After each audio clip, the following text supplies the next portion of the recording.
Hi hello friends, ನಾವು ಇವತ್ತು chicken masala gravy ಮಾಡೋದು ಹೇಗೆ ಅನ್ನೋದನ್ನು ತಿಳಿಯೋಣ.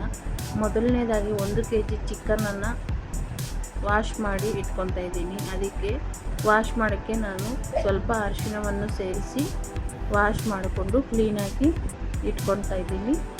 ಆಮೇಲೆ ಮಸಾಲೆಗೆ ರೆಡಿ ಮಾಡಿಕೊಂಡು ಆಮೇಲೆ ಚಿಕನ್ ಮಸಾಲ ಗ್ರೇವಿ ಹೇಗೆ ಮಾಡೋದು ಅನ್ನೋದನ್ನು ತಿಳಿಯೋಣ.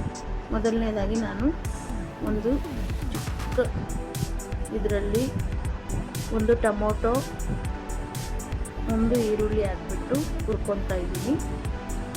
ಎಣ್ಣೆ ಹಾಕಿ ಸ್ವಲ್ಪ 1 ಟೊಮೊಟೊ ಮತ್ತು 1 ಈರುಳ್ಳಿಯನ್ನು ಹುರ್ಕೋಬೇಕು. ಹುರ್ಕೊಂಡು ಆಮೇಲೆ ಜಾರಿಗೆ ಒಂದು ಸ್ವಲ್ಪ ಶುಂಠಿ, 1 ಬೆಳ್ಳುಳ್ಳಿ, ಸ್ವಲ್ಪ ಕೊಬ್ಬರಿ, ಹುರಿದಿರುವಂತಹ ಟೊಮೊಟೊ ಮತ್ತು ಈರುಳ್ಳಿ, ಆಮೇಲೆ ಚಕ್ಕೆ ಲವಂಗ ಸ್ವಲ್ಪ, ಆಮೇಲೆ ಖಾರದ ಪುಡಿ ಹಾಕಿ, ಆಮೇಲೆ ಮಸಾಲ ಪುಡಿ ಸ್ವಲ್ಪ ಹಾಕ್ಕೊಂಡು, ಆಮೇಲೆ ಸ್ವಲ್ಪ